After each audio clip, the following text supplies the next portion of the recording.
CMR shopping mall Dasara ధమాకా offers అద్భుతమైన offers తో పాటు అబ్బురుపరిచే స్పాట్ గిఫ్ట్స్.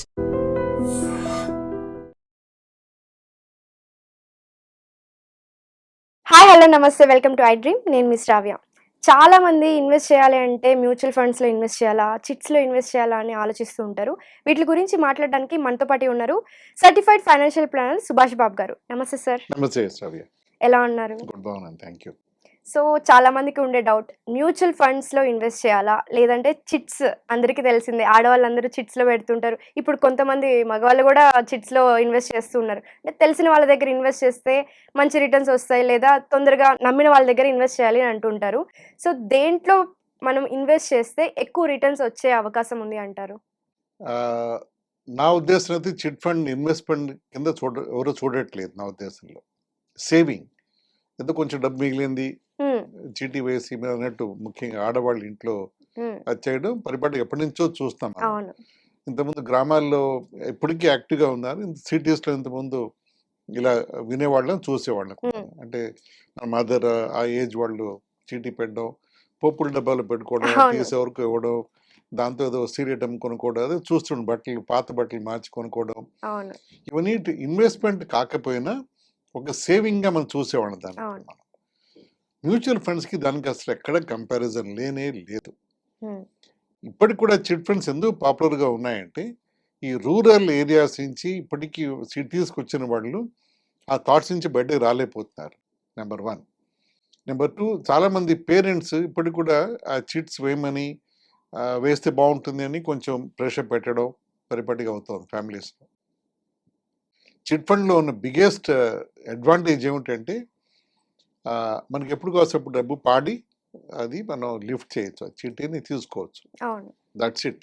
అడ్వాంటేజ్ అయిపోయింది. దాంతో దెర్ ఈస్ నో రిటర్న్స్, మనం ఇచ్చింది మనకు వచ్చేస్తుంది అనుకోవచ్చు, అంతేనా? ఇంకా తక్కువ వచ్చే అవకాశం కూడా ఉంది. ఓకే. ఎందుకంటే 20 మంత్స్ పీరియడ్లో మనం ఎవ్రీ మంత్ కడుతూ ఉండాలి. మనం ముందే పాడేసి తీసేసుకుంటే మనం ఎక్కువ డబ్బు ఫోర్గో అయ్యి మనం బిడ్ చేసి తీసుకోవాలి. తక్కువ అమౌంట్ మన చేతికి వస్తుంది. దాన్ని ఆ బోనస్ అంతా పంచుకుంటారు. అది రిటర్న్ బేసిక్గా ఆ 20 మంత్స్ కట్టాలి. సో ఇక్కడ చాలా మనం ఏం వింటున్నామంటే, ఒక లిమిటెడ్ ఫ్యామిలీ గ్రూప్లో చిట్స్ అయితే సేఫ్టీ పరంగా మనం పర్వాలేదు.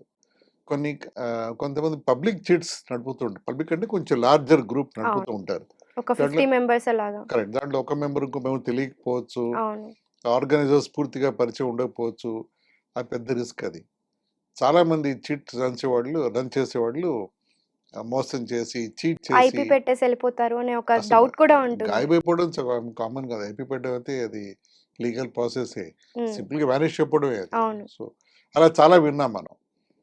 సో దాంట్లో ఒక ఆర్గనైజ్డ్గా లేదు, మనకున్న లాస్ కూడా అంత పకడ్బందీగా లేవు. సో అందుకని ఈ chit funds is not at all N option to compare with mutual funds. దీనికి కంపేర్ చేసుకుని మ్యూచువల్ ఫండ్స్ కంపేర్ చేస్తే, mutual funds is highly regulated industry body. అది దాదాపు 78-80 లక్షల కోట్ల డబ్బు ఇన్వెస్టర్స్ ఇన్వెస్ట్ చేశారు. సెబీ అనే ఒక ఆర్గనైజేషన్ దాన్ని రెగ్యులేట్ చేస్తుంది ఇండస్ట్రీ మొత్తం.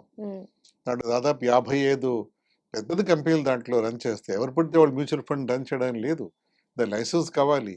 లైసెన్స్ కావాలంటే దానికి ఒక నెట్వర్క్ ఉండాలి, ట్రస్టీస్ ఉండాలి, స్పాన్సర్స్ ఉండాలి, ఫండ్ మేనేజర్స్ ఉండాలి, వాళ్ళ బ్యాక్గ్రౌండ్ చెక్ చేయాలి, సెబీ వాళ్ళు అప్రూవ్ చేయాలి స్కీమ్స్ని. ఎవరు పడితే ఏ స్కీమ్ పడితే వాళ్ళు ప్రమోట్ చేయకూడదు. సెబీ ప్రతి స్కీమ్ని అప్రూవ్ చేయాలి. చేసినప్పుడు వాళ్ళు దాన్ని they can approach to public to seek money from investors. ఇంత regulated body versus highly unregulated chit funds అసలు కంపారిజన్ కానే కాదు. కానీ చాలామంది ఇప్పటికీ చిట్ ఫండ్స్ పెడుతూ ఉంటారు. ఈజ్ ఆఫ్ ఆపరేషన్, కన్వీనియన్స్, వాళ్ళ అంకుల్ ఎవరో ఉన్నారు, ఫ్రెండ్స్ ఉన్నారు, కజిన్స్ ఉన్నారు, అంతవరకు లిమిటెడ్గా బాగానే ఉంటుంది. కానీ చాలామంది పెద్ద చిట్స్ వేస్తూ ఉంటారు, లక్షల్లో వేస్తూ ఉంటారు. హైలీ రిస్కీ నా ఉద్దేశంలో. అది వాళ్ళకి రిస్క్ తెలుసు, అయినా సరే వాళ్ళు they would like to maybe take the risk. And ఇందాక మేము అనుకున్నట్టు ఓ 5 lakhs సీట్ వేస్తే ఒక గ్రూప్లో 50 మంది ఉన్నారు, 2.5 crores, దాని 2.5 crores బిడ్ చేసి తీసుకోవచ్చు వాళ్ళు. ఎట్ ఏ టైం 2 కోట్లు 2.5 కోట్లు చేతికి వస్తుంది డబ్బు. అది తర్వాత 20 months కట్టాలి, వేరే సంగతి అది. సో అంత డబ్బు ఒకేసారి సిబిల్ అక్కర్లేదు, తర్వాత పేపర్ వర్క్ అక్కర్లేదు, బ్యాంక్ స్టేట్మెంట్స్ అక్కర్లేదు. ఆ డబ్బు చేతికి వస్తుంది. డీమ్యాట్ అకౌంట్ అక్కర్లేదు. డీమ్యాట్ అక్కర్లేదు, కేవైసీ అక్కర్లేదు. అవును. సో అలాంటప్పుడు ఇంత డబ్బు చేతికి వస్తుంది కాబట్టి వాళ్ళు దాన్ని డెఫినెట్గా ఈ పెద్ద చీట్స్ ఉంది. పెద్దవాళ్ళకు చాలా రిస్క్ చాలా ఎక్కువ ఉంది చాలా ఉమ్. చోట్ల. అది బయటికి రాదు ఆబ్వియస్గా, ఇలాంటివి వాళ్ళు అంటే చెప్పలేరు. అక్కడ డౌట్ ఉన్నా కూడా అక్కడే పెడుతున్నారు జనాలు. అది ఇందా నేను చెప్పినట్టు ఉమ్, దాంట్లో ఒక లంసమ్ అట్రాక్షన్ ఉంది దాంట్లో. ఉమ్, ఒక ఎలాగో చిట్లో చేరిపోయి మనం 2 months మనం ఎలాగో కట్టి ఆ అమౌంట్ పాడి తీసేసుకుంటే కట్టకుండా కూడా మాయమైపోవచ్చు. ఉమ్, అలా కూడా చేస్తే చాలా మంది అవును. మిస్ అవడం, స్కిప్ అవడం అన్నీ ఉంటాయి దీంట్లో. అందుకని హైలీ రిస్కీ అది చిట్ ఫండ్స్. మళ్ళీ చెప్తాను, చిట్ ఫండ్స్కి మ్యూచువల్ ఫండ్స్కి అస్సలు ఎక్కడ కంపారిజన్ లేనే లేదు. మ్యూచువల్ ఫండ్స్ ఎక్కడో హైలీ రెగ్యులేటెడ్, ప్రైమ్ మినిస్టర్ లెవెల్లో మ్యూచువల్ ఫండ్స్ పార్లమెంట్లో అది మనం పుష్ చేయాలి, ప్రమోట్ చేయాలి ప్రజల్లో అన్న స్కీమ్స్ వేరు.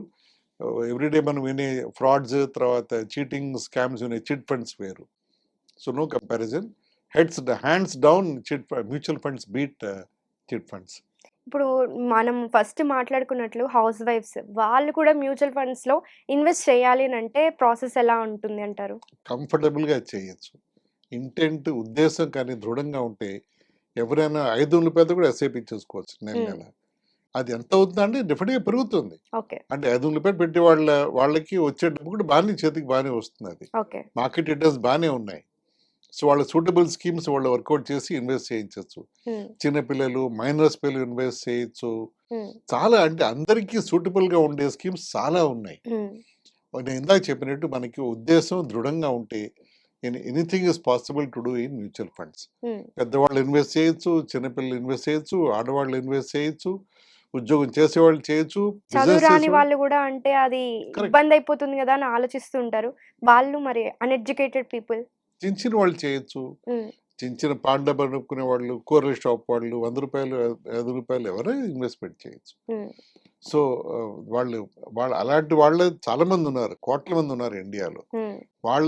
వాళ్ళ సేవింగ్స్ కన్నా రెగ్యులేటెడ్ స్ట్రక్చర్డ్ ఎకానమీకి వస్తే మన జీడిపి కూడా మంచి గ్రో అవుతుంది. మరి ఆఫ్టర్ ఇన్వెస్ట్ చేసే డబ్బు జీడిపికి హెల్ప్ చేస్తాం మనం గ్రో అవడానికి మనం. అవును. So in one way it's very very good if that happens in society. మనకి రిటర్న్స్ ఎలా వస్తాయంటారు సార్? అంటే మంచి పర్సంటేజే వస్తుందా మనం పెట్టే ఇన్కమ్ బట్టి? ఇప్పుడు ఒక హౌస్ వైఫ్ మీరు అన్నట్లుగా ఒక 500 లేదా ఒక 1000 రూపీస్ మంత్లీ మీరు అన్నట్లు సిప్ చేశారు అనుకోండి, మనకి ఒక 1 ఇయర్కి లేదా ఒక 10 ఇయర్స్ పెట్టుకుందాము, ఒక 10 ఇయర్స్కి రిటర్న్స్ ఎలా ఉంటుంది? ఒకవేళ ఆమె ఒక 1000 రూపీస్ ఎవ్రీ మంత్ ఇన్వెస్ట్ చేశారనుకోండి, 10 ఇయర్స్కి ఇన్వెస్ట్మెంట్ అది ఎలాగా రిటర్న్స్ వస్తాయి అంటారు?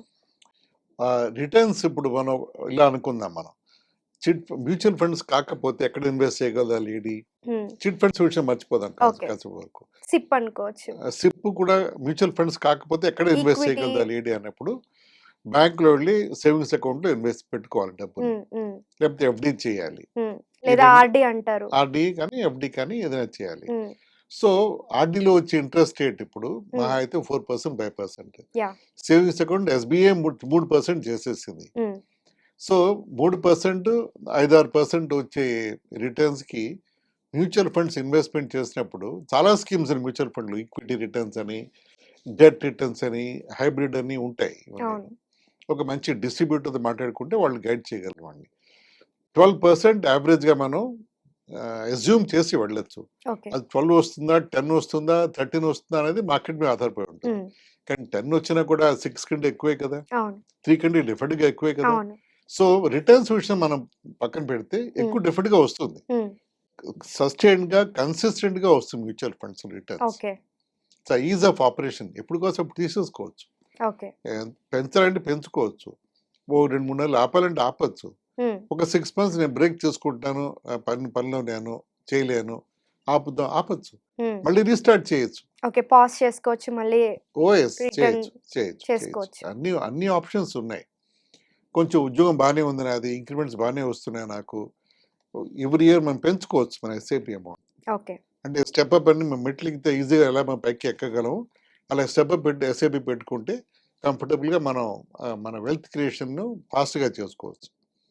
అంటే దీంట్లో మనం ఇందాక నేను చెప్పినట్టు చేయాలని ఉద్దేశం దృఢ సంకల్పం దృఢంగా అన్నట్టు. ఉంటే anything is can be achieved through mutual funds. Yeah sir. Thank you so much. Thank you.